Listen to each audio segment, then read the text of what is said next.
வாய் திறந்தா நாங்கள் கைது பண்ணுவோம்னு மிரட்டுறது அது தமிழ்நாட்டில் யாருமே பயப்பட மாட்டாங்க.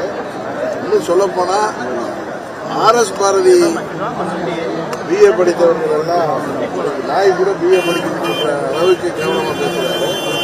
அவர்கள் அமைச்சர்கள் திரு பொன்முடியா இருக்கட்டும், திரு கண்ணப்பனா இருக்கட்டும், அவங்க தலித் சமுதாயத்தை பட்டியலினத்தை அதிகாரிகளை பார்த்தோம், அதை சேர்ந்தவர்களை பார்த்து பேசுவதெல்லாம் சட்டத்தை அவர்கள் மீது தான் போடுறது அரசாங்கம்.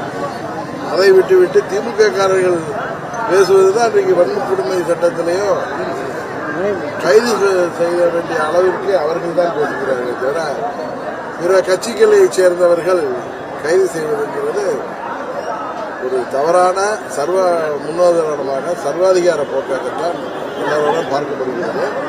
அதே நேரத்தில் எதிர்கட்சியை சேர்ந்தவர்கள்